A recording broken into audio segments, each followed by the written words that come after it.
my father made a lot of mistakes that really impacted our family. One of those examples is my mom gave blood when I was 7 or 8 because we needed food to eat. And there was a program where she could get a $20 voucher for food. And so she's giving blood so we can eat that night. And I remember thinking that a father's responsibility is to provide, and mine wasn't. Mm-hmm. And it was tough. I knew then that there was something wrong. I didn't know any better, though. Yeah, that's the truth. Yeah. What kind of life did your dad have? Do you know much about your grandfather on that side? What his life was like growing up? Yeah, it was really tough. I mean, his father wasn't there for him either, and I think that's a pattern that repeats. And I think it's a pattern that creates poverty, and that's why I like the $1 billion father title, because it's not really about money, but it's about intention and being there for your kids and really caring. And I don't think my dad had that. What is going on, everybody? Welcome to the BizDad podcast. Thank you so very much for coming in to listen, and really excited to have Daniel Ramsey on the podcast today. I've chatted with him a couple times, and he's also in GoBundance with me, so it's great to get as many GoBundance folks as I have on this podcast. It's been a lot of fun to chat with them all. But when you talk about business owners who are dads and dads who are business owners and passionate about both, that tends to be kind of what we do with GoBundance. So, Daniel, if you can, go ahead and introduce yourself. Tell us about your family and also your businesses, in your case, not just single business. Yeah, super excited to be here, Adam. Thanks for having me. Today, I was thinking about what should we talk about? What's the title of this conversation? And I came up with a line. I think it's the $1 billion father, but the apostrophes, $0 required, meaning it's not, you don't have to have money in order to be a great dad. Mm-hmm. So I'm super excited to be here. I own a company called MyOutdesk. That's my primary business. It's a staffing business. We have 2,400 people placed with businesses across the US and Canada. And I'm a dad, and most importantly, a husband, a citizen. Another big deal is I contribute to my community, and I run multiple businesses. So a lot of real estate stuff, own some hotels, some commercial spaces, develop. I just closed on a flip. I like doing flips because I'm like, real estate's kind of my addiction. My wife makes fun of me when we're at home. I'll be sitting watching TV and I'll be on the MLS looking at houses, and she calls it house porn. I'm just scrolling through every listing that listed.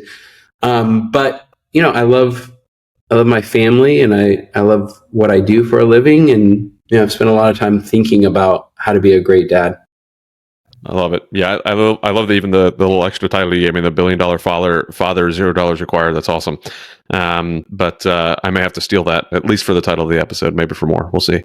But tell me about your, what's that? You could in the whole podcast. I think $1 billion Father podcast. I think it's great. There you go. I like it. So tell me about your family. You said you're married. I know you have was that 3 kids? So tell me about the makeup of your family there. Yeah. So I met my wife playing soccer. From a physical activity perspective, I'm a high school wrestling coach, and so I coach a wrestling team. But as an adult, I had a friend who said, "Hey, why don't you come try soccer?" I was like, "I don't know how to play soccer." She's like, "It's okay. Come try play soccer." So I got the opportunity to meet my wife. She was, super fun and beautiful, and she was on the team with me.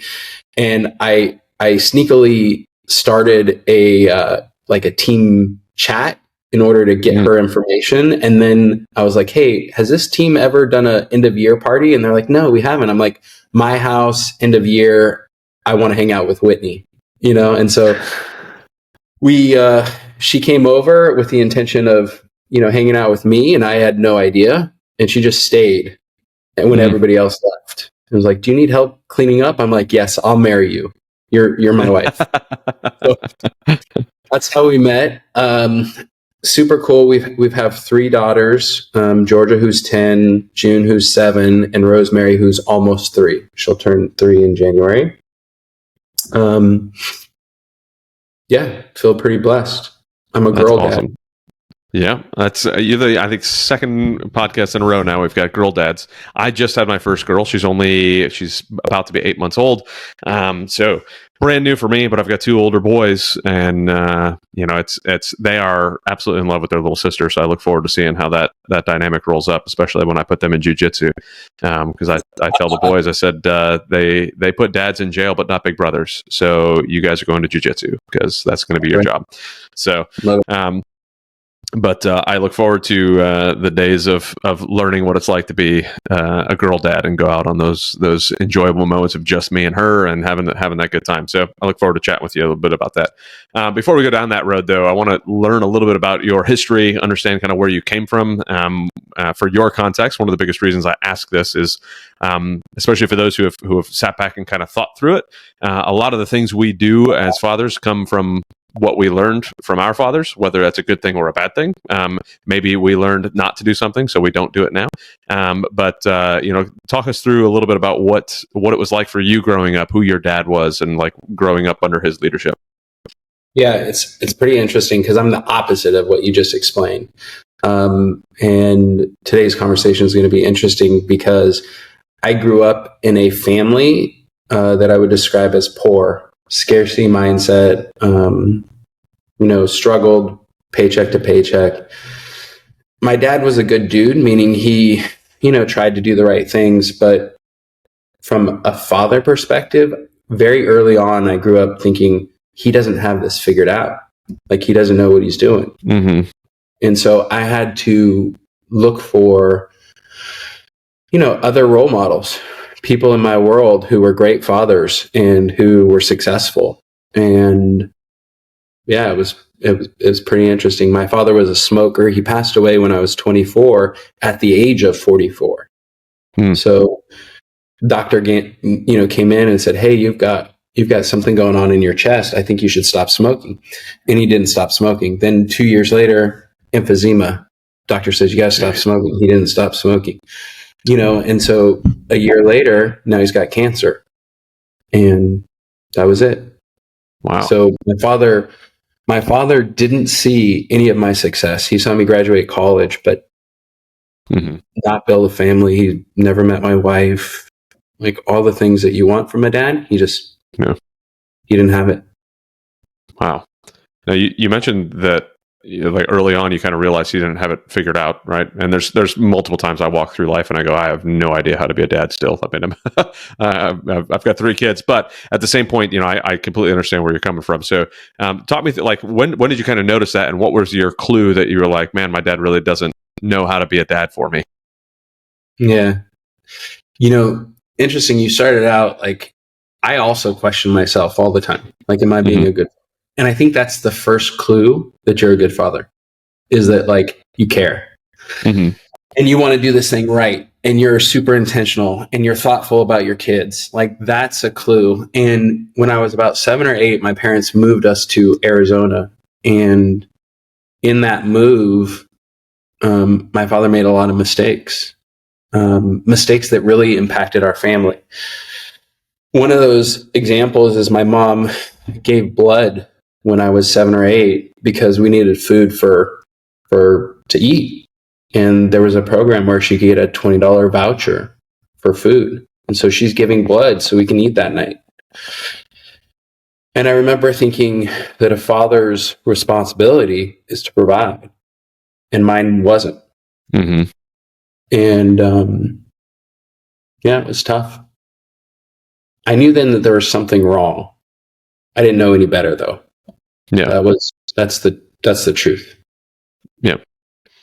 What kind of life did your dad have? Do you know much about your grandfather on that side? What his life was like growing up?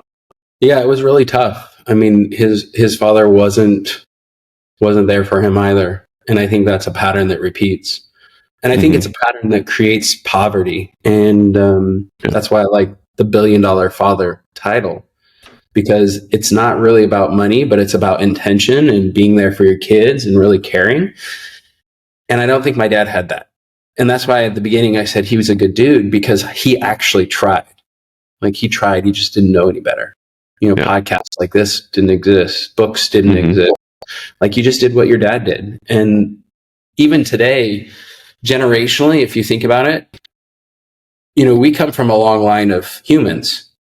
Did your parents give you a book and say, hey, this is how our family is? These are our values. These are medical issues. This is how you swaddle a baby. No, you just have a baby and you're supposed to just figure it out, which I think is the biggest travesty to being a father, because why isn't there a guide that's passed down generationally?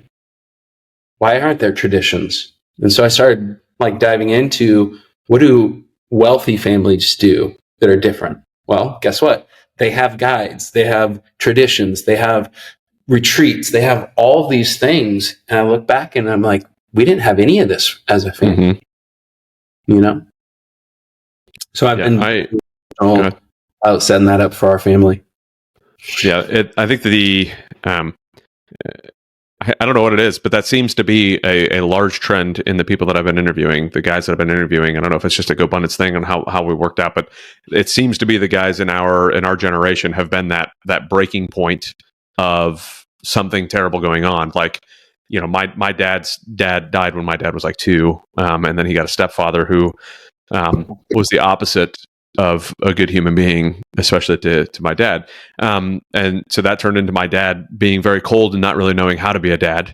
Like he knew how to provide. So he got to that point at least, but that was about it, and I've gotten more close to him now than I ever have before. And I'm blessed to be able to say that I still have him by my side, even though I keep telling him, and hopefully he's listening, I keep telling him to quit freaking smoking, and he's still doing it. Like it's driving me bonkers. And then to hear your story, it makes it even more like just gotta stop. But I now have gone to a completely different route than he ever did, and it's I've yet to really figure out, other than my wife. Like the way I kind of describe it is we all have kind of a wireframe in our brain, right? That was built as we were younger, and everything kind of goes back into that wireframe. Like that's the view we have on the world, is what was built. And unless sometimes we'll change a few things here and there based off of small conversations, but for the most part, we go back to whatever that wireframe is. Which I think is where we get that image of the child being beat by the dad that turns into a dad that beats his child that turns into a dad, and it's just like this vicious cycle, because that's just what we saw. Like that's what they know. And for me, my wife came in and completely mangled the entire wireframe of what it means to, be financially successful, what it means to provide, what it means to everything. Like it completely changed my thought process. So I'm curious for you, was there a point in your life where you would say that your wireframe kind of got adjusted, right? I mean, you noticed that at 7, but obviously at 7, your wireframe still being built. So how was it later on that you knew like that's not the life I want? This is how I want to represent myself in the world, not what I saw, but what I can see in the future. What's interesting is I'm still breaking down those wireframes, and I think that's a constant battle that we all have. And every time my wife says that I'm Daniel 3.0 right now. Well, I started as just Daniel 0.0, which is funny. I mean, it's a great conversation because she can see the growth as it's happening, because she's a recipient of the results and or the emotions around that growth. But looking back, as a kid, I was just different. I was super motivated. I was interested in learning. I'm growth oriented, and as a small kid, I just wasn't given anything. While my father had limitations, he did 2 things. He loved me. That's probably the number one, the best he could. And I could see that. So I had that checkbox. I felt love from him. But number 2, he never gave me anything. And I learned early on that if I wanted to win, I had to work. And if I wanted to work and make more money, I needed to develop. And if I wanted to develop, that meant I had to actually have structure and discipline. And what's wild is it just translates. So from a super young age, I was like, wow, if I can organize my day, I can fit in extra work. If I can fit in extra work, I can earn more money, but I got to get better at this. And so I need to develop that skill set, and I need a skill stack. And so even today, as I'm looking, whether it's my businesses, my personal life, the way I am a father or a husband, I'm just stacking skills. So when I find out something that's not serving me, meaning I'm not getting what I want in life, I don't blame others. I don't look back to my wireframe. I actually self-reflect and think, what has to change for me to get what I want? What can I do differently? And I think that's a unique thing that's just innate in me, that just most people don't have. You mentioned earlier that you kind of had to look elsewhere other than your father for some of that guidance. Like, who would you say were some of your mentors growing up that maybe helped shape this thought process of who you are right now? Yeah, my high school wrestling coach, amazing dude, great father. I had a neighbor across the way. He was a 74-year-old man, and as a 15-year-old kid, he was one of my best friends. I just found people, to be honest, who had, success or something that I could look up to.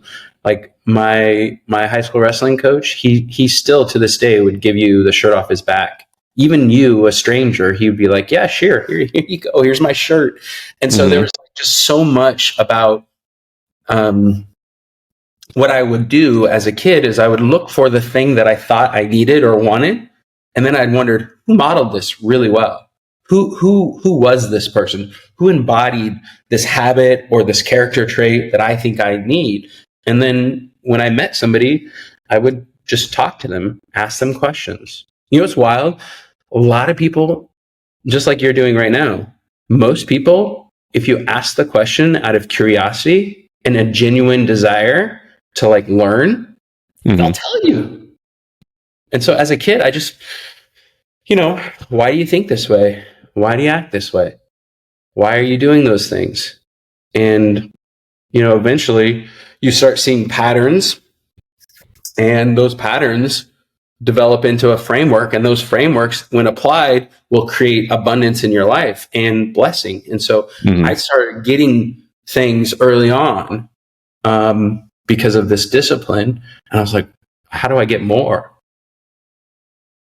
That's that's one of those things that, as you're saying that, I think to myself, all right, well, there's so many boys that are in school right now that the person they go to is maybe it's the gang member down the street, maybe it's the whoever, right? They find a mentor one way, shape, or form, and I think that's controversial opinions coming.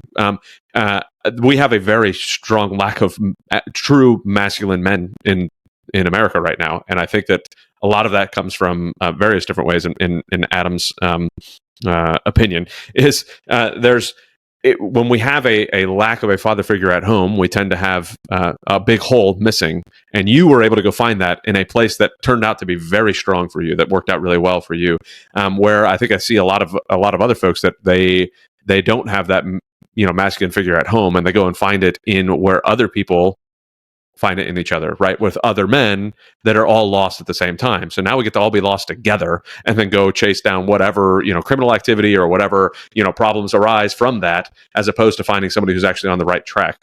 I'd love to hear your thoughts on that, just to as I tear apart my thinking. The problem is negative emotions and negative events and negative whatever. This is what gets the headlines. It's what's reported on, talked about. And it's almost like when you're driving on the freeway and you look and you see a crash and everyone slows down because it's interesting, but nobody notices the person that's perfectly driving. Yeah.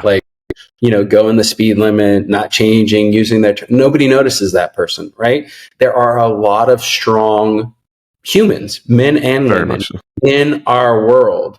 And the truth is they're just not noisy. They're not out there screaming at the top, I'm good, because that's foolish. And so, if you're listening right now and you're like, who are my mentors? And I give this advice to kids all the time because I'm around them a lot. This is my 8th year being a high school wrestling coach.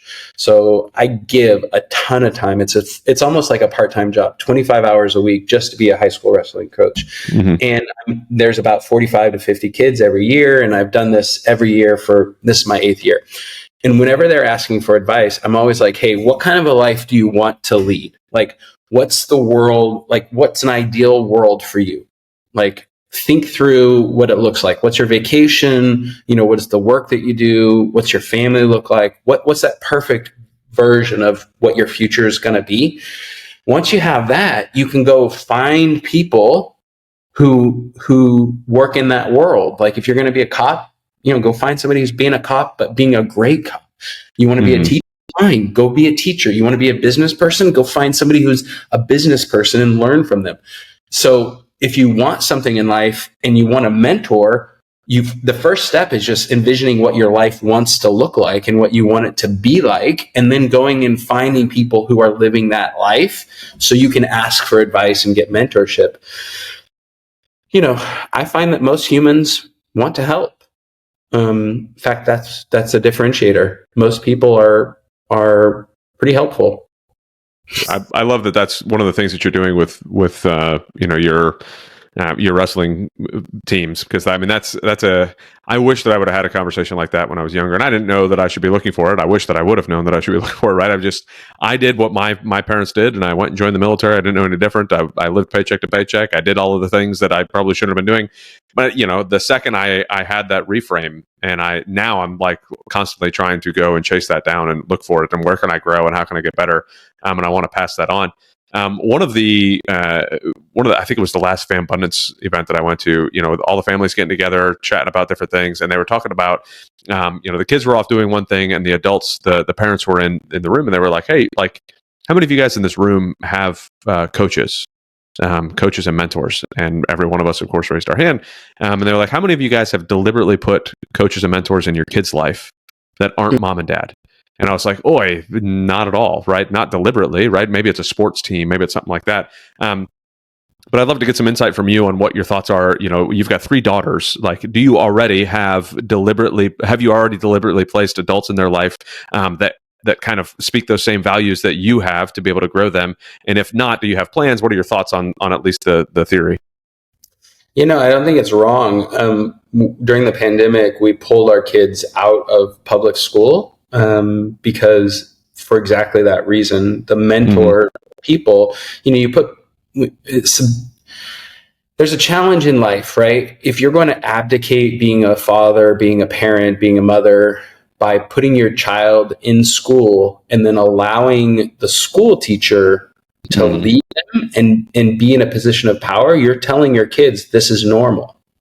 And so what we were seeing in public school was, a lack of leadership, a lack of communication, especially we're California. So it was really bad. In the worst time of my adult life, I saw some pretty poor leadership at the school level. So we moved them to an Acton, which is an entrepreneurial school that's focused. And we were just at a school event yesterday, a rock climbing gym where the kids are all sitting down. There's like 30 of them in my older daughter's class, and they're listening to the instructor, and it's completely quiet. And I lean over, and I'm with my wife, and I'm with the teacher, and I looked at them and I'm like, hey, there's 30 kids who've been listening for 20 minutes without saying a peep.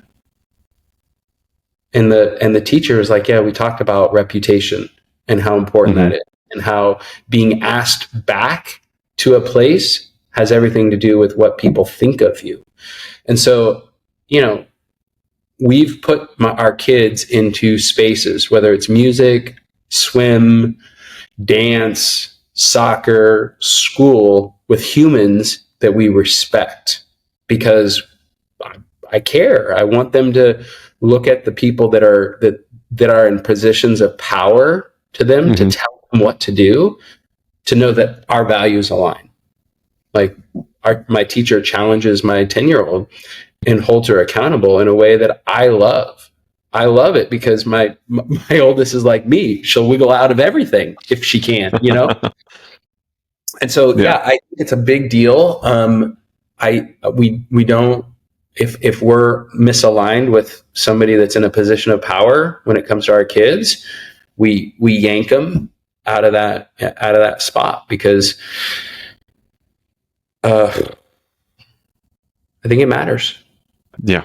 No, I completely agree. I think it matters completely. That's why, I asked the question. We took our kiddos out of school this year They've always been in private school. But this year I started homeschooling because I love to be able to take them on trips, bring them out different places. I want to have a different level of impact. But in Acton is something that I interviewed before I put them in. When we moved here to Florida, I interviewed one of them, but they were just opening and I hadn't quite been, is this really where I want to put the kids? So, I'm going to go interview them again this year. So to think about for next year, because I love the concept. My wife and I have been chatting back and forth, like what can I impact more easily? Like, because we want a good Christian education side of the house as well. But I also want the exposure to that entrepreneurship, that, free thinking, that brain process that can vastly affect the rest of your life. So what can I impact more? And I'm leaning towards, I take them to church every weekend. I pray with them every day. I lean more towards I can do a better impact with the on the Christian side and let the entrepreneur side, on Acton take care of it. But no, I love the theories behind what Acton does and everything. So it sounds like you've had a good experience with that thus far. I have. In fact, there's another story. There's a private school that's here in Sacramento that is the number one school in Northern California. The governor of California puts their kids there. It's like where all the fancy folks, and I don't identify as a fancy folk, but we looked at this school. The very first question is, hey, can you share with me your vision, your mission, and your core values at the school? Because we were interviewing schools for our kids. Their mission was to make sure that every single student was college ready. And I was like, oh, okay. Well, that's a good goal. I don't know that it should be a mission. Yeah. Because quite frankly, I hope that my kids want to go to college. I'm ready to pay that college tuition. I'm ready to give them that experience. But I don't know that that's the more important goal. I don't know if being a great citizen, a contributor to society, being somebody that has high morals and values, those things are way, way, way more important to me than college education. I mean, college education is important if you're in the professions, but maybe my kids want to become bakers or farmers or entrepreneurs or, something that's not a profession. And so I literally, because of their mission, vision, and values, said no to the number one private school in Northern California because just they didn't have it. Yeah. Yeah. And that seems to be, if you go to a normal public school, it feels like the mission is to get you out of there as easily as possible. And it's not even to prepare you for anything. It's just, have you met some minimum state requirements and then get you out the door? Unless, of course, you... tax money to make sure you come every day, so they get the tax money when you get you out. Yeah, you're not wrong there. Yeah, it's what a way to just completely tear apart my feelings on that. So,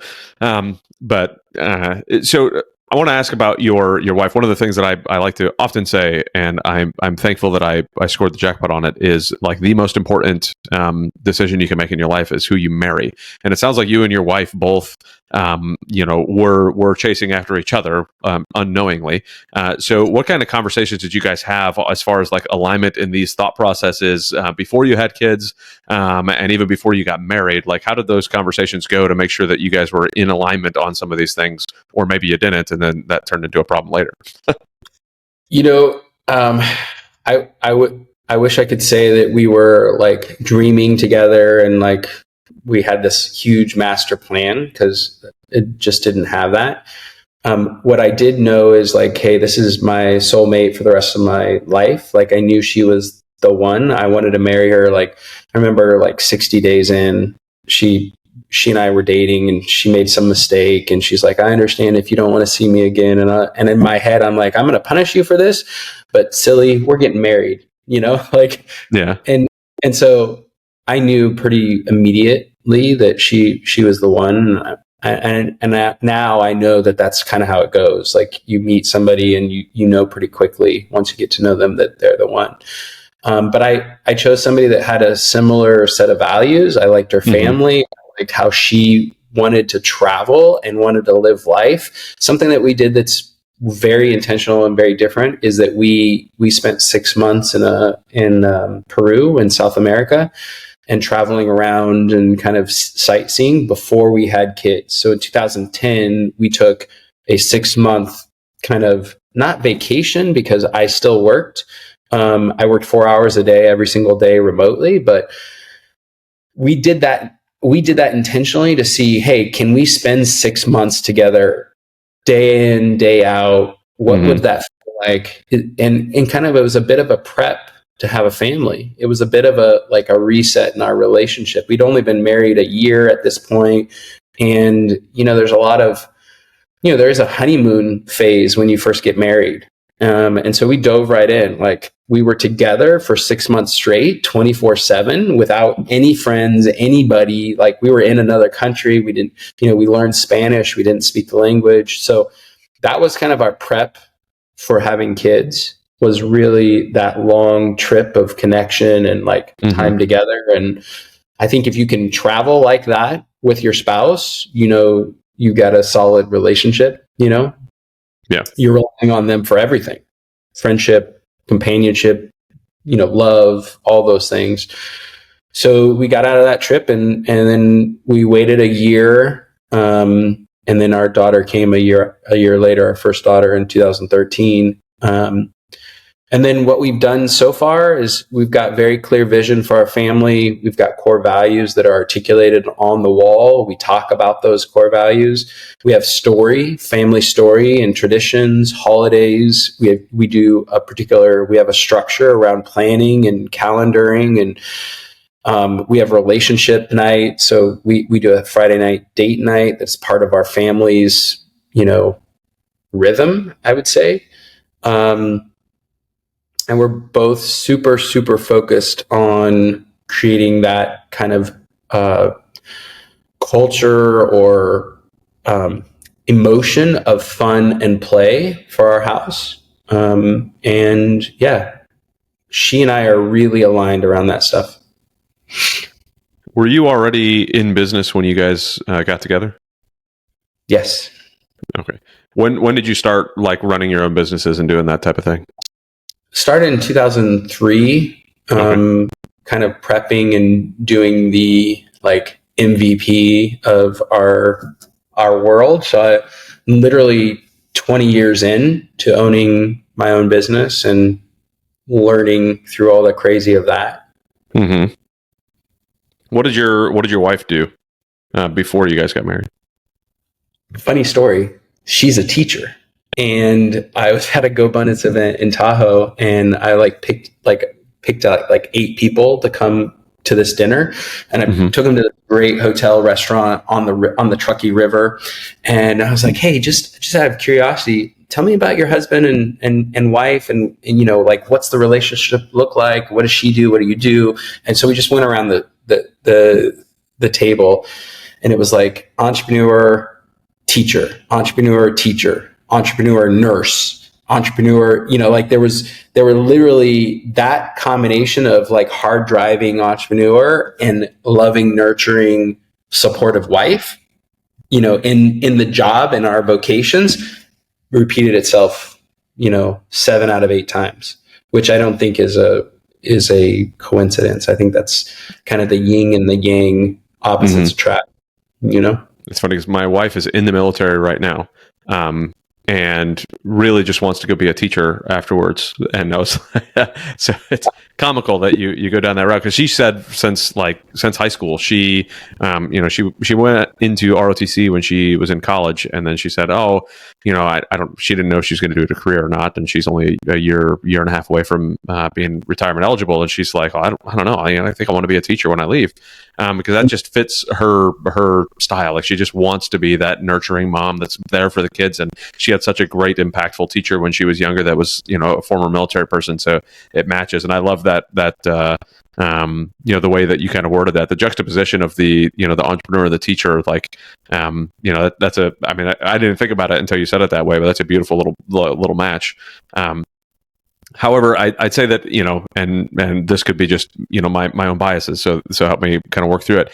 The teachers that I remember were never like that growth mindset, that, vision cast, that type of mindset.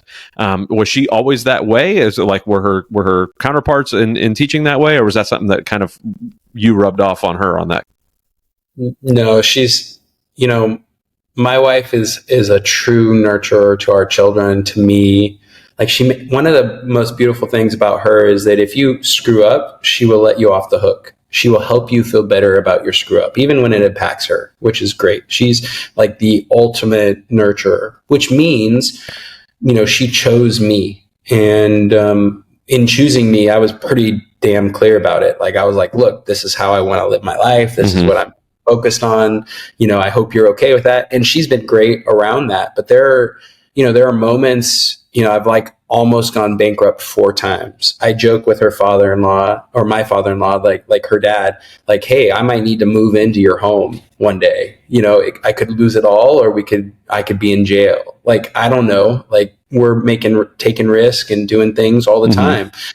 I don't want to sound flippant about it, but there has been 4 times in my career where I put it all into one bucket, all into one risky thing, all into like I'm holding on by a simple thread in order to make everything work. And she chose that. And so she's had to give up a lot of her natural tendencies and just trust me. And, thank goodness she has, because it's all worked out. But, there's some tense moments. Like, I remember there's one moment when she has this family stock, like her grandfather passed down to her.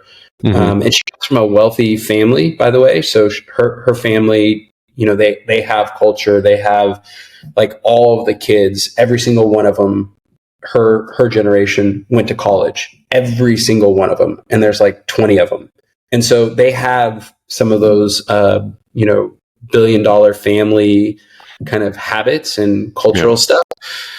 But her grandfather worked for a regional bank, and he was their CFO. And because of that, he, knew the strength of that company and was able to purchase stock in that company. And as a gift to all the kids in their family, gave them stock their whole life. Like, that was his gift to them. So we are dating, not even married at this point, and she's got a couple $100,000 worth of stock. And I'm looking at that stock and I'm thinking, this stock is a banking stock. It's never going to double. It's never going to triple. I want to sell all of this and I want to buy real estate.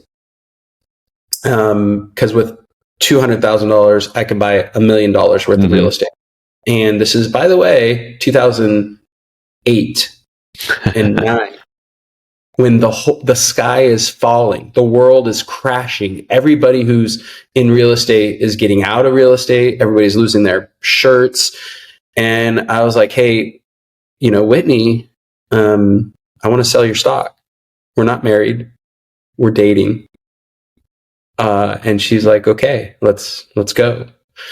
And I mean, that's some trust. And she's really been a huge supporter to me in this dad, business, family kind of component. I mean, who does that, Yeah. Confirming my statement that one of the best decisions you can make and the best relationships you can have is who you marry. So seems like you did a good job there on that one. So well done. So talk to me a bit about the business side. You said you started at 2003. You started this. Was that the MVP for MyOutdesk was in 2003?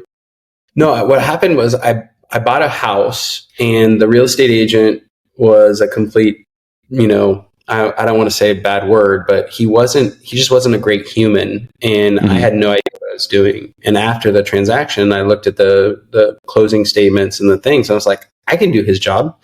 Like, he didn't do anything special. He showed me a couple houses, and then at the end said, which one do you want, Daniel? And I was like, I'll pick the one with green carpets and the like literally like the one with the green carpets and the popcorn ceiling. Like, I'll take that one. I can fix things up and I hopefully make some money. So, he showed me these properties. I bought them. I realized how much he made. And I was like, it takes me half a year to make what he made in a weekend. I think I can do that job. So I started a brokerage, never worked for anybody, got a mortgage license, got a contractor's license. I've developed a lot of property in Sacramento, flipped a ton of property, bought and sold, helped others buy and sell. And I just learned how to do business in the real estate world. And then I needed leverage in 2007 because the Great Recession was happening. And I hired my first virtual assistant in the Philippines, and it was a fantastic move. She was a rock star. In fact, she's coming to California this Sunday to participate in our company's kind of nice. Christmas dinner. So, the first person I ever hired in 2007. So, a long time ago now. I was like trying to do the math. Is that 15 years ago? 16? I don't know. 16. Yeah. So we hired virtual assistants. This was before the 4-hour work week. It was before everything, nowadays they're very common. But back then I would go and travel and speak on stage, and people would be like, "Hey, Daniel, great presentation, but can you tell me what a virtual assistant is?" Like, they just didn't know what that was. Yeah. Like, oh, I missed that. Right. Yeah. So, we basically built the market for virtual assistants. Like, it didn't exist prior to us. You couldn't hire them. Upwork wasn't a thing. Odesk wasn't a thing. Like, it was just nobody had them. So we built the market in the real estate world, spread out. We do healthcare, banking, tech, just all kinds of different contractors. We help people get leverage and fast. That's one of our coolest things is, if you were thinking about making a plan for 2024 and you realize you need support, like we get you 100 people in 2 months, which is unusual in our space.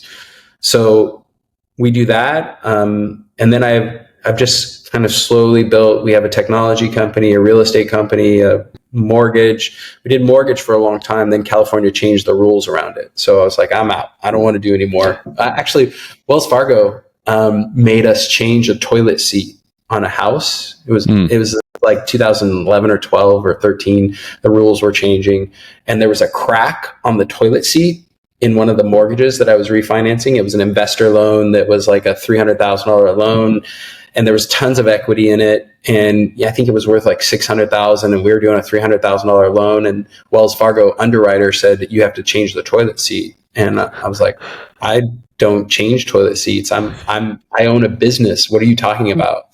And so that's hilarious. That was my last mortgage I ever did. I was like, I'm out of this game. These people are being ridiculous.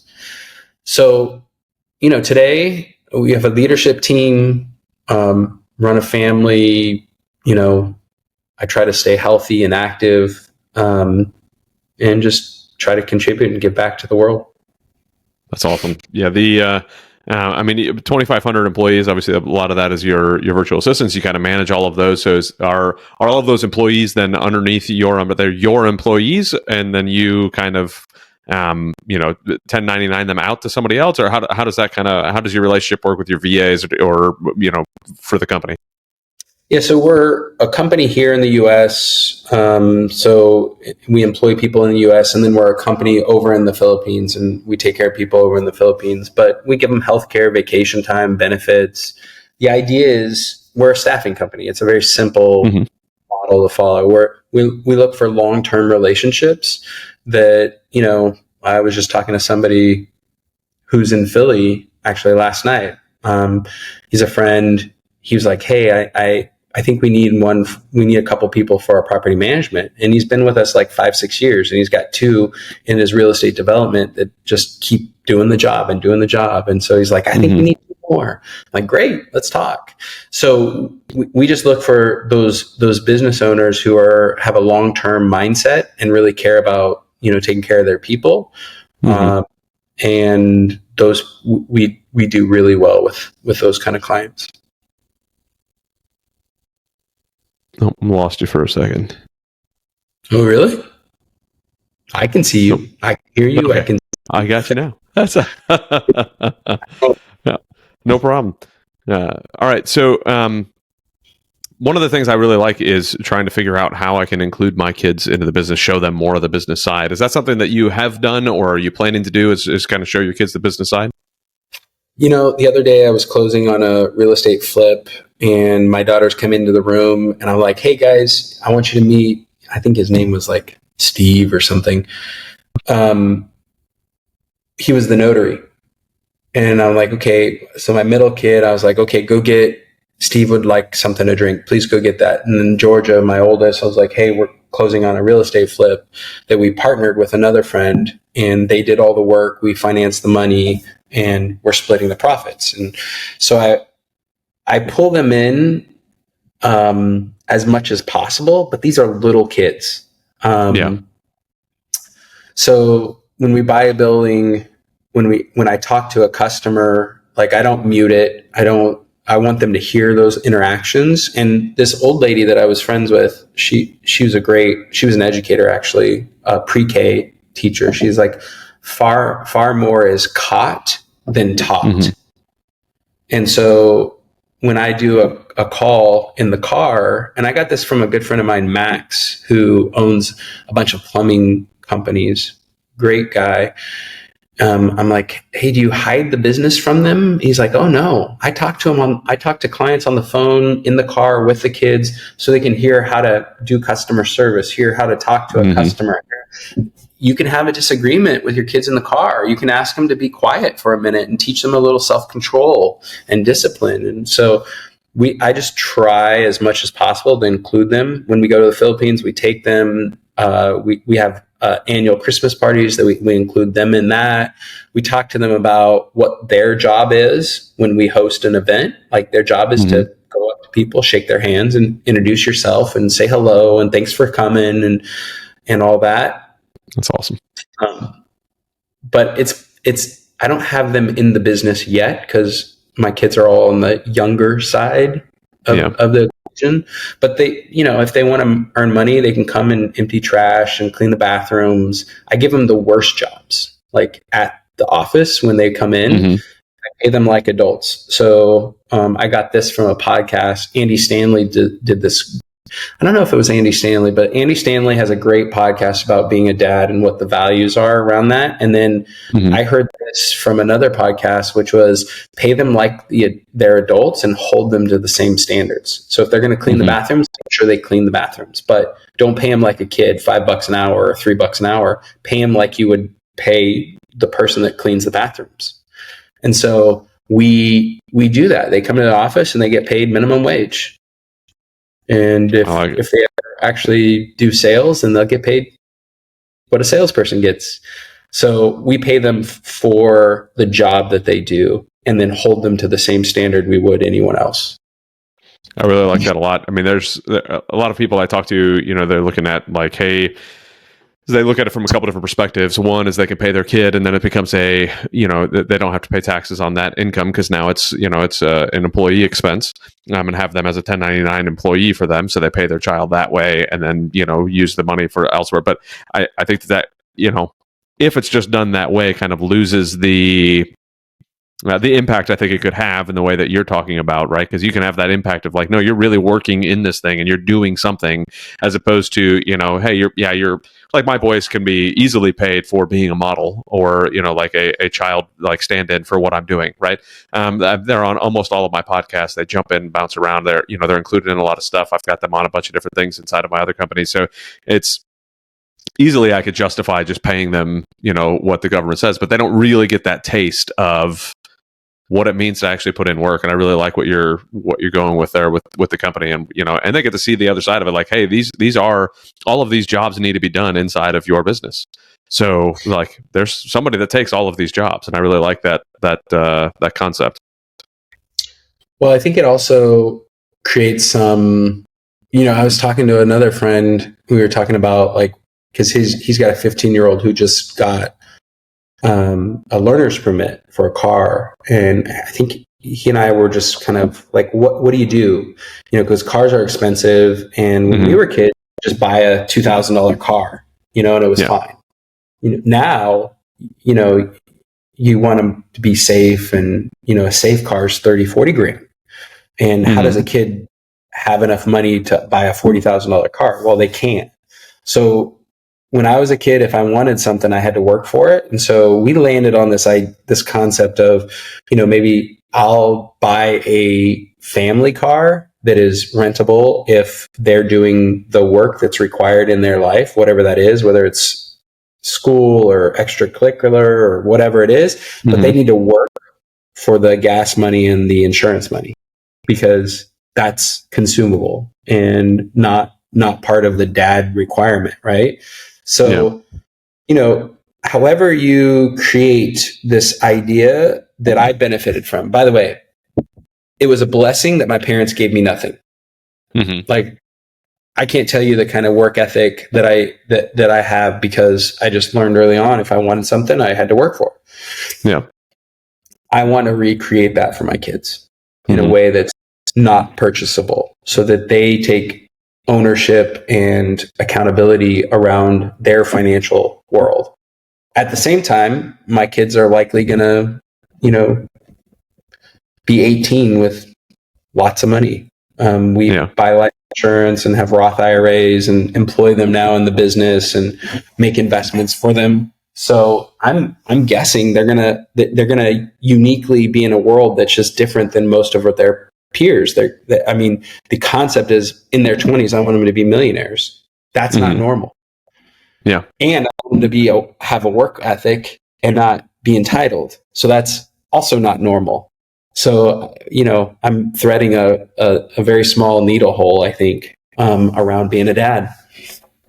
Yeah. I think a conversation just like this is like the exact reason I wanted to start this podcast and talking to gentlemen like you is because it like the impact that can make in a brain, like just I started it because I talked to somebody who it was Devin Elder. I was on his podcast and he talked about his kids each have a house, and I was like, boy, that's a phenomenal idea. And they kind of go through the spreadsheet, they go through all the stuff, and I'm like, this is great. Like, I could expose these kids to so much more than I ever thought I could, and so much more than I ever thought I could, like, that I ever was exposed to. So I want to take each one of these ideas and kind of pull them apart. And on our pre-call, you had mentioned to me, you were like, hey, what you should do with each one of these is take like your number one thing, take out of each one of these podcasts and put it into a book later. And I really yet again, another reason why I do the podcast, because everybody else has better ideas than me. So if I could steal their ideas, that's great. But I really love that thought process because, what a way to really be able to pass that book on to my son, right? Pass that book on to other people's, other dads and be like, hey, these are some great tips that I learned from a bunch of very successful entrepreneurs who are also really good dads. And it's man, oh man, it's super impactful to have that. So I appreciate the insight and the meaning behind what you're doing there. What kind of understanding do your kids have about what you do with business? Obviously, they're included in all of that. But what kind of true understanding do they have about what your business is? What kind of why you do it? Anything like that? Yeah, and what's interesting is they have no idea how successful we are. But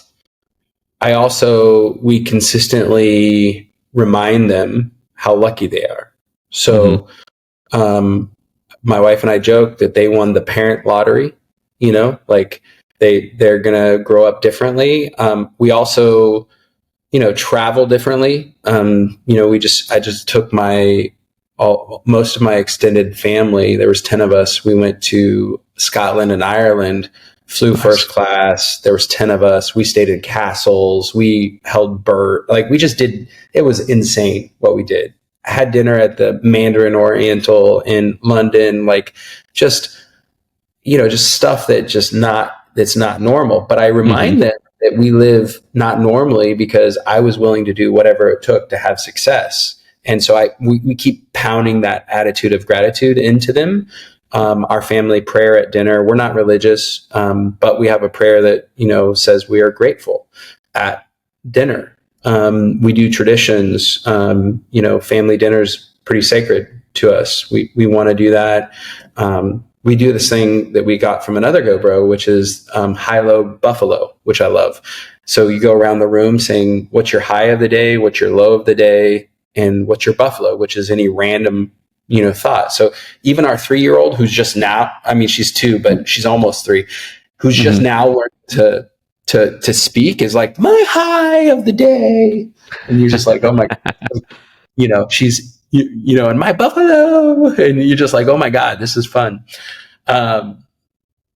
But we've created some family structure. So my wife and I want to get into all of these things for your audience, because I think we've found a lot of joy and happiness in our family because of these structures that we've created. So number one, we have the core values that I don't have to tell my kids they're being bad. I get the opportunity to say, hey, Ramseys are honest, and I feel like you may not be being honest right now. And so I get a point at core values versus telling them they're wrong, which is great. Ramseys don't give up. So we've got this whole list of core values that, honestly speak the gamut of the behaviors that we want from our kids. So it's the positive behaviors that we want, that we can point to and say, hey, you're screwing up. Ramseys don't give up, and it feels like you're giving up in this game or in this class or in this activity. Another piece is that fun is a big part of our family. So, I had a dance off with my oldest last week. I did a family roast a couple months ago that had the whole family in stitches because I'm making fun of them in a loving way.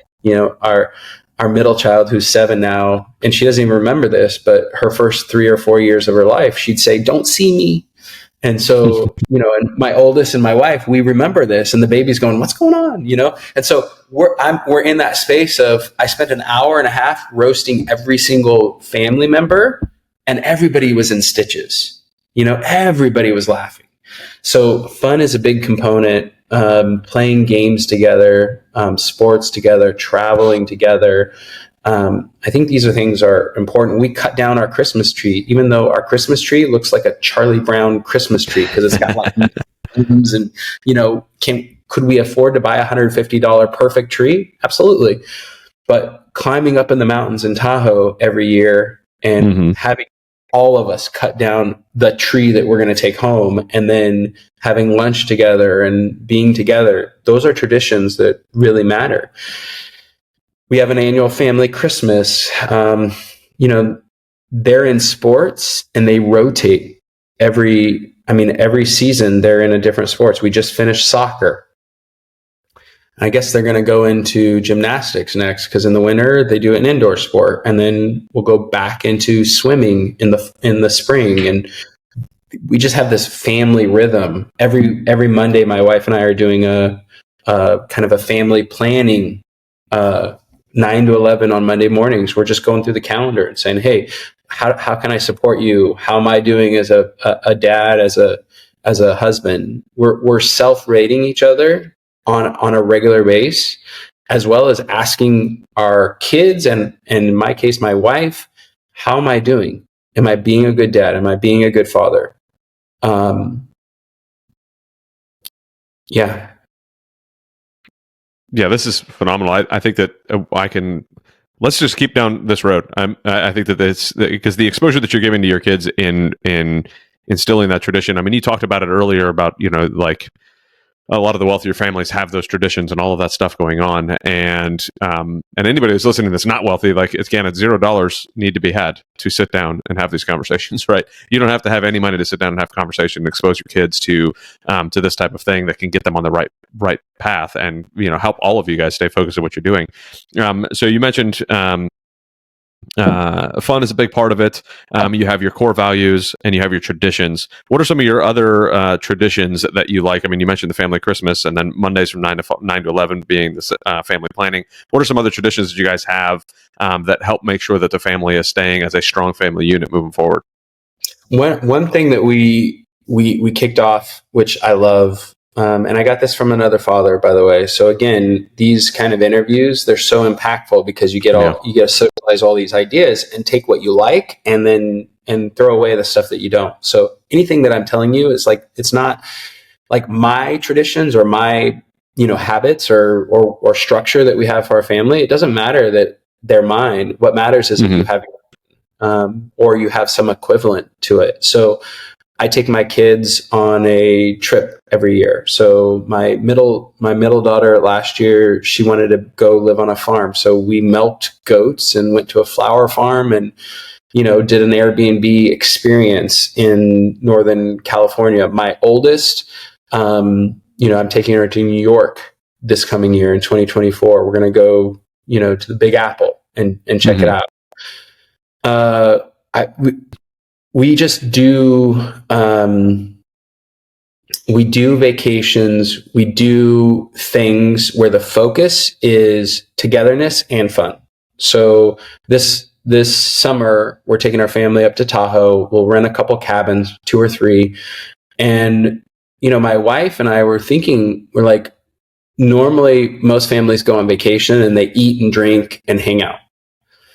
I'm like, hey, what would make this the most fun version of a summer camp that we could ever? And we came up with family games. So we're like, okay, well, we're going to get the axe throwing. We're going to get the sock throwing. We're going to actually, make games and have an award and, just kind of create some more vibes. We try to focus on not buying doodads for the kids. We're not perfect at this, but our Christmas gift to the kids this year is going to be 3 bikes. So we can all go and ride bikes together. And, they have bikes now, but between the cabin and our house, I think some bikes are up at the cabin and some are at the house. And I was like, okay, we just need a whole new set of bikes so that there's a set of bikes at the cabin, there's a set of bikes at the house, and we can ride bikes together a lot. And, so that's been difficult. I think one area that I struggle is I do work a lot. So I don't want to, sit here and say that everything is perfect. In an ideal world, I would work probably 25 to 35 hours a week in the business. And I'm at 40. I work a normal 40-hour work week. And so I'm working towards how to, take more time for the family throughout the week. And the reason is because they're in the middle age right now where I can still influence them. I can still, I caught my oldest, really kind of phoning it in with math. And her excuse was, well, I'm just not good at it. So I just focus on doing 30 minutes a day, and whether or not I get to it or I don't get to it, my goal was 30 minutes a day. So that's fine. Well, the problem with that is she's not even close to being at standard for math. And so I'm not super worried about her being at standard, but I'm really focused on skill stacking. So if, she can't do, standard 1, then it's impossible for her to do 2 and 3 and 4. And guess what? You need to be able to, do basic geometry in life. Even if you use computer systems to do it, you need to understand it in order to figure it out. And so, I think they need me right now more than the business needs me, or not more, but in a way that I think I can slow down the business hours and focus on the family hours, and I'll have the same kind of dividends from both, if that makes sense. So you mentioned earlier in the conversation, being very intentional with your calendar, and again, the skill stacking and all the stuff. So, what kind of things do you think it would take right now to skill stack and manage the calendar to be able to spend those extra hours that you would like to with the family, as opposed to being in the 40-hour work week? Yeah. What's interesting is we have a family calendar.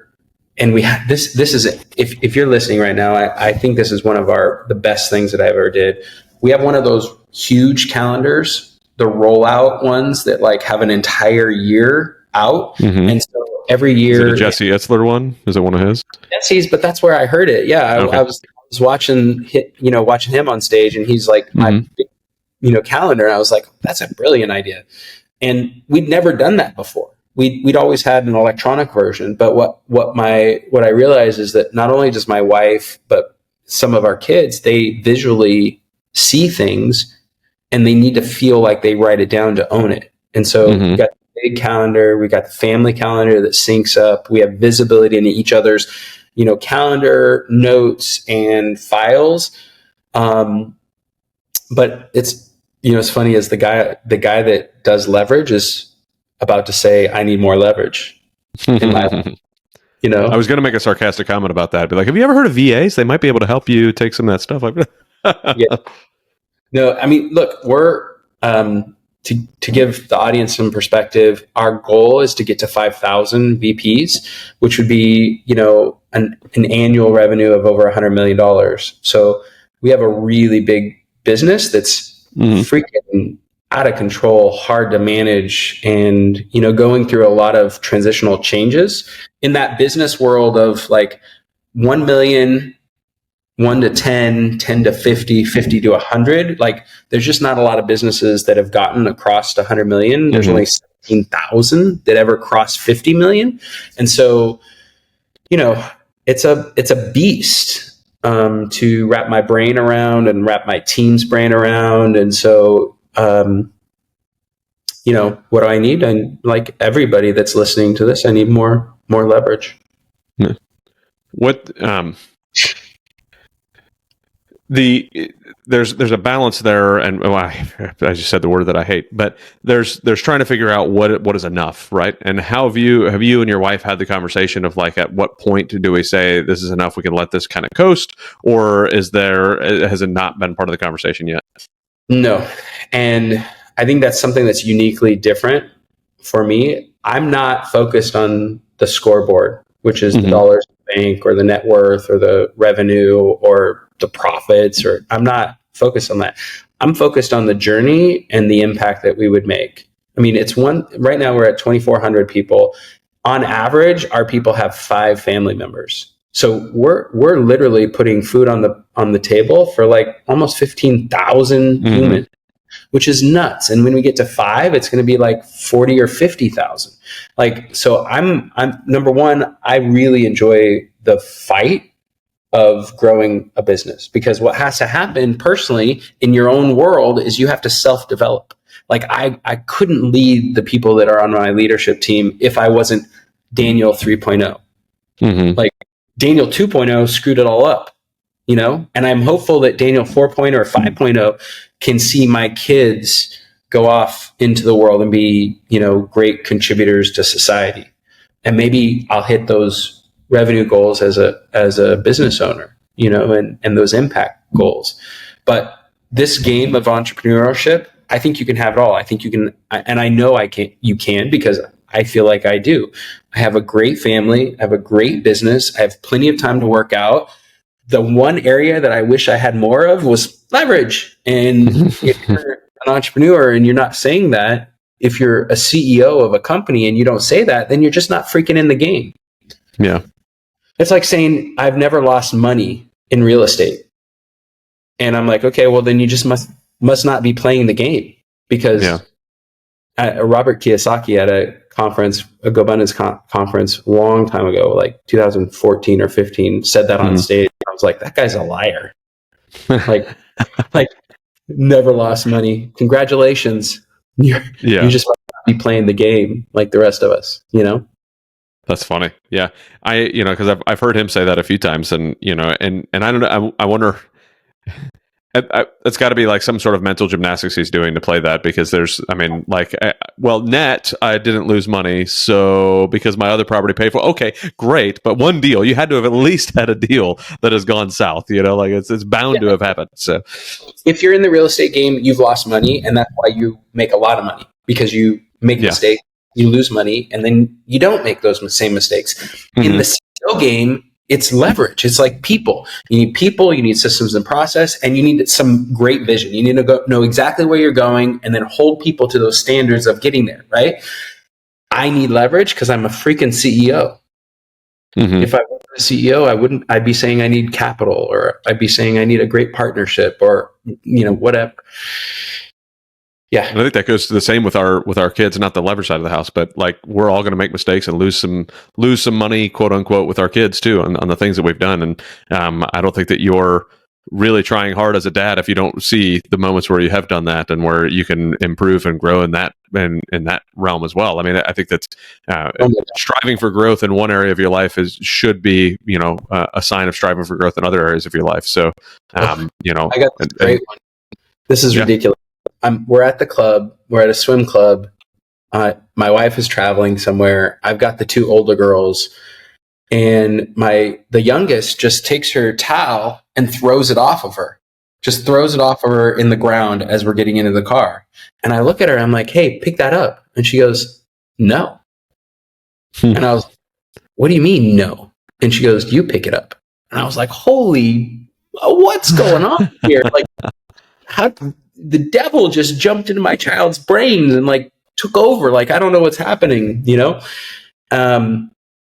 So anyways, this is my finest parenting moment, by the way. This moment, both my girls love My Little Ponies, and they had a whole stack of them with them. And I was like, "Hey, you need to pick this up or you're going to lose this pony." Mm-hmm. To me, and she's like, "I'm not ever going to pick that up. You can't make me." And I was like, "Holy moly, like what is happening?" So I take the pony and I just toss it. Just throw the pony like as far as I can. "What's up, dude?" And then my oldest starts crying. My youngest is like, "I'm never going to pick it up." And then and so I think I threw like 4 ponies in that one moment, and not my finest, dad moment, but I think that was Daniel 1.0. Okay. What happened after that? What happened with the kids? What happened, what kind of conversations happened after that? And, I think that's something that's different too, is these are stories that are forever etched in our family's traditions and history. Mm-hmm. And we have a bunch. My wife, we went to a Disney shareholders meeting, and my wife spent a lot of time trying to get a hold of Bob Iger and his team.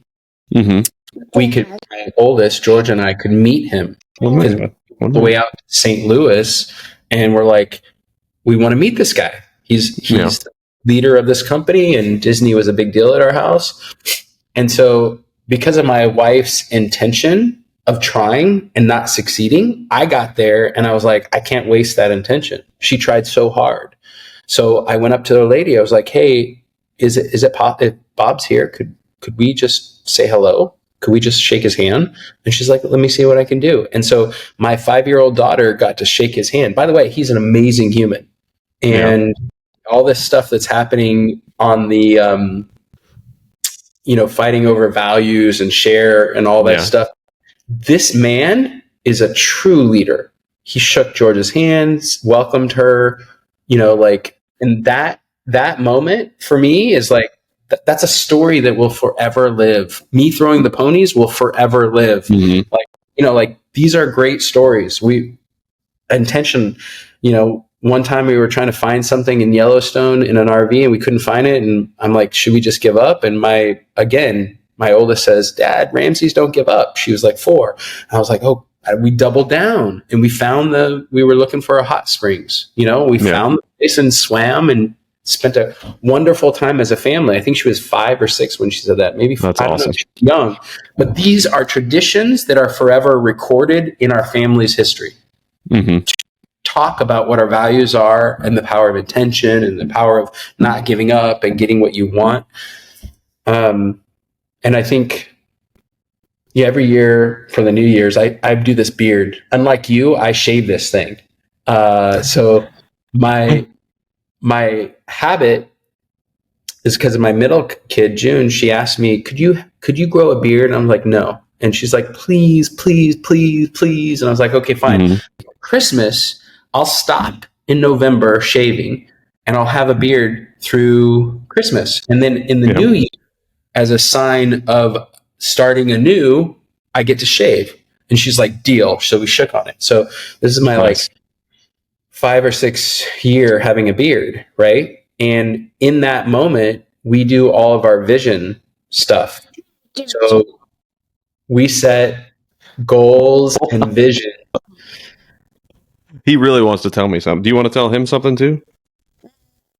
You missed out on your favorite movie. I missed out on a favorite movie. What was it? Super Pets. Super Pets? Is that one of my favorite movies? Mm-hmm. Yeah. With Superman in. With Superman? Mm-hmm. Do you want to ask Mr. Daniel a question? You want to say hi to Mr. Daniel?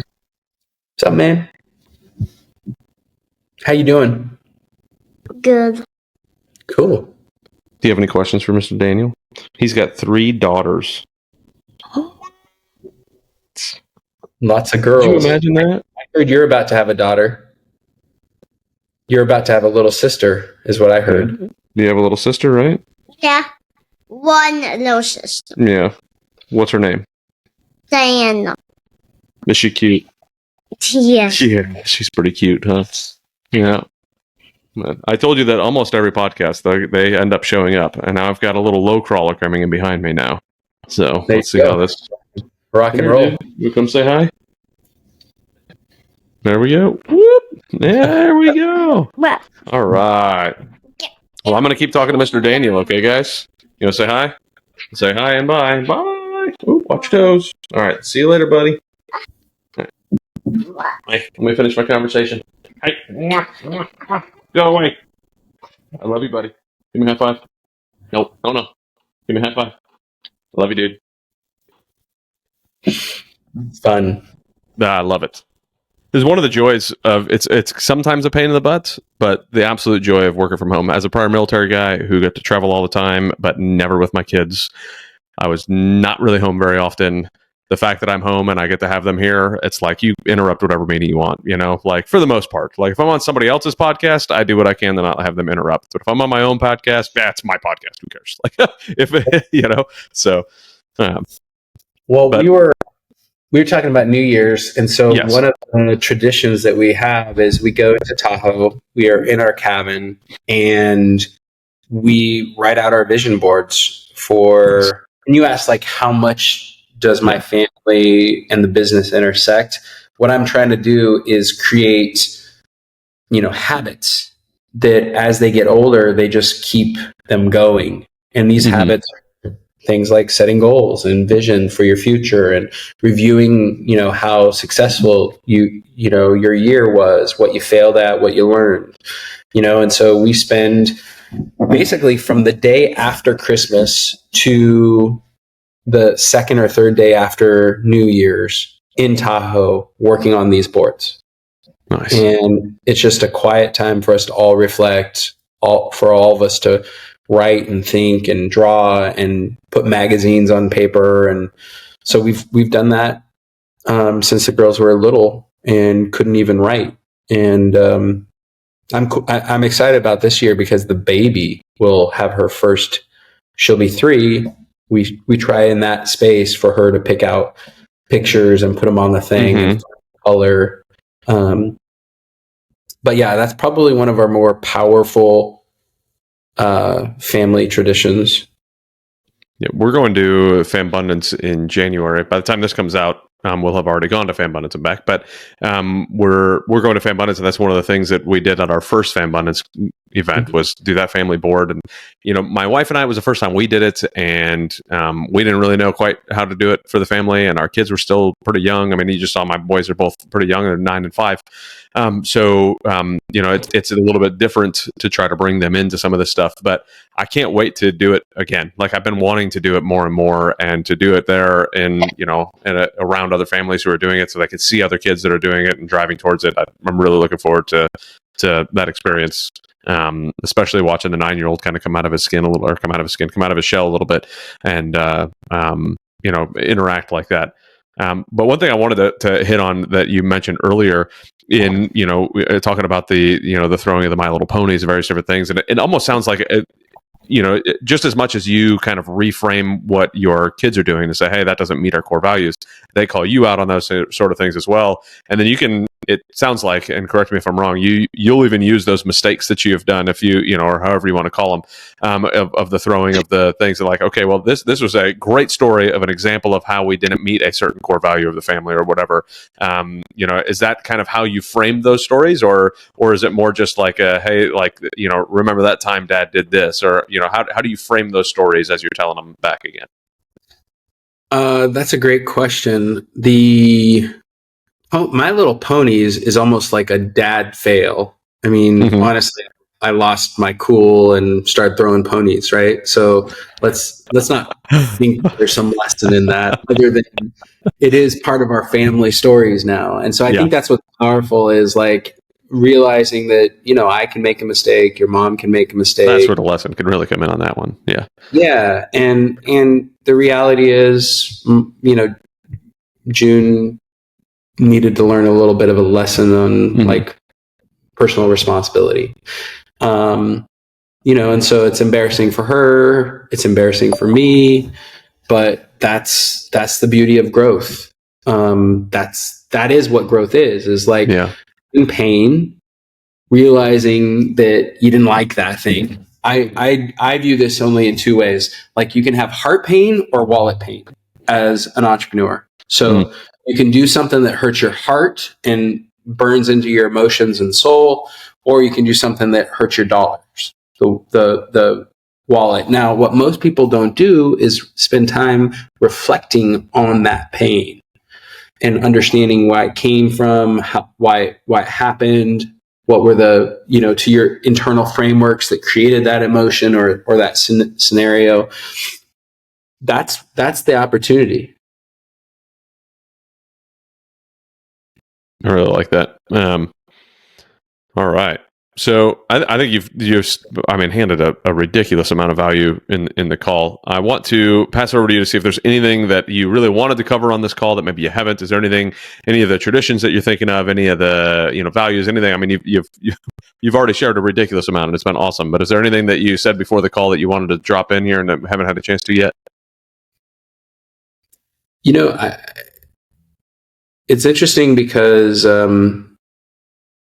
I think if there's one place to start, is we were in a GoBundance thing, and most people in the room, there's a guy up on stage, and he said, how many people in here have core values for your company? Like 60, 70% raised their hand.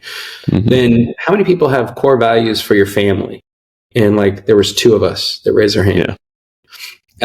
Actually, 2 of us who had their hand left up when he said, do you have it printed and prominently displayed in your home for your kids to see and for you to point at?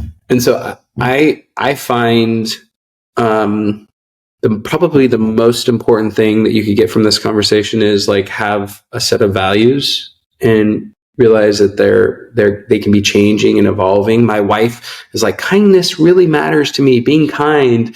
And I'm like, okay, that's not one of mine, but she wants to have kind children. And I don't think there's anything wrong with them, and I've never looked at somebody and said, your core values suck. Whatever's right for you is what's right for you, right? Whatever those are. I would say that is probably, one of the most important moves you can make as a dad and as a father. I love the trips. The daddy-daughter trips are super important and powerful. Our annual planning calendar process for reviewing goals and, what the week looks like, and just getting self-evaluated. How am I doing as a dad and a husband, and like, what's going on in your world?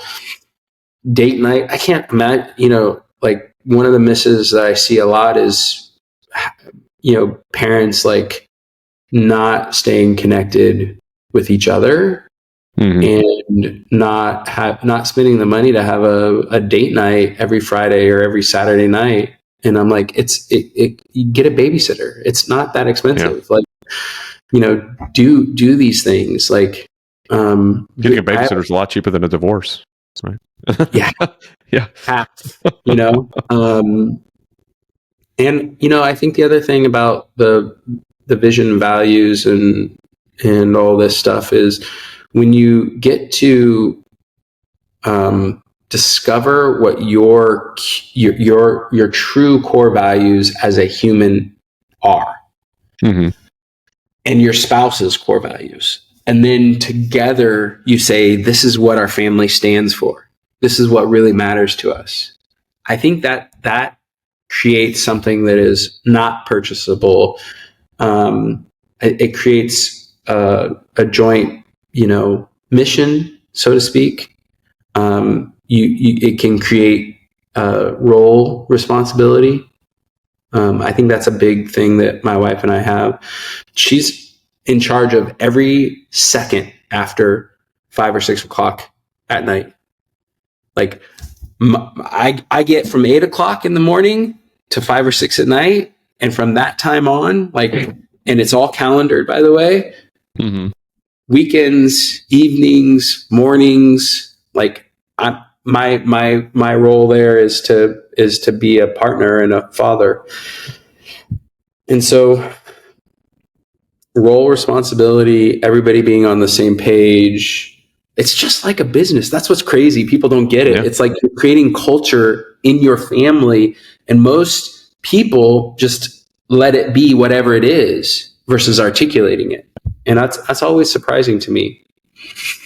Yeah, that's something that stuck out to me when we started to implement EOS in our company. It was like, God bless, why don't I do this with my family? Like, I should totally have great core values with my family. We talked about, the vision board stuff, but going back to a true, because the first time we did that, and really it was the only time we've done it as a family, was I guess 4 years ago, 4.5 years ago at a Fan Abundance event, something like that. And it was like, that's not often enough. I need to review these things at bare minimum annually, but hopefully quarterly. I'm looking at these things and making sure there's still, our family is still beating at that drum. And I think that's anybody that's listening should very well take heed of that advice and jump on that and learn from my mistake of not doing it, but Daniel's success of making sure that happens and keeping that rolling. What's interesting is that with my 10-year-old, what happens is we don't have to break the relationship when she misbehaves. Mm-hmm. And it's because, she lies, which all kids do. We catch her and I can say, I love you. And, but and I know, we all agreed, we all talked about it. This behavior is not okay. This is what we don't do. And so I get to point to the behavior that we've all agreed to. She's agreed to it, signed, delivered, sealed. Yep. She's agreed to it. And so that shifts everything from I'm the father who's an authoritarian, this is the rules, you broke the rules. I don't have to do any of that. Yeah, I love that. And I think, I've already got a perfect spot to put it up and get it framed. So I really appreciate the push on that side for me as well. So hopefully that resonates with some other folks who are listening, because that's, it's super powerful. And we have a borderline of family motto that I've been saying to my oldest since he was little. And it's always been stay calm and work through the problem. Doesn't matter what the problem is, you stay calm, work through it, and we can get through to the other side of it. But it's not written down anywhere. It's not anything. And it's just something fun that we say to each other. And it started really with me wrestling with my son, right? Mm-hmm. And hey, you're stuck in a position that you're not comfortable with. You're 3 years old. Stay calm, work through the problem. Obviously, as a 3-year-old, it's a very different wrestling position than it is now with my 9-year-old, who's just a ball of muscle. But the concept still remains, even with whether it's maybe it's a schoolwork problem, whatever it is, it's a problem that you need to stay calm and work through. So, and whatever it is, if you have those core values, you can look to them for that extra push, for that extra drive, for that extra remembrance of why it is that you're doing what you're doing, and why we hire and fire based off our core values in our company. So we should be making decisions in our family based off those core values as well. Hey, does this trip make sense for the family? Does it not? Does this expense make sense for the family or not? Does it meet what we're trying to get out of life as a family? So love it. Absolutely love it. All right. Well, it's been amazing. Thanks for your time today. It's been a great conversation. Thank you so much, Daniel. I really appreciate it. If somebody wants to reach out to you, what's the easiest way for them to get a hold of you? My name's super searchable. Just Daniel Ramsey. We have a YouTube. MyOutdesk.com is our website. Happy to chat. You can go on the website, book a consultation with me or my team. I love this stuff. And I even got, you'll love this. This is my prep, nice. for this culture. So I'm pretty passionate about it, and I love talking about it. That's really awesome. It very much showed. So I appreciate the passion behind it. Thank you so much, Daniel. And please, everybody, reach out to Daniel. I mean, I know that my VA, while sadly I did not get it through Daniel's, I will for my next one for sure. But I mean, it will absolutely change your mission, your goals in your company, because you'll be able to do a lot more. I promise you, getting that leverage is unreal.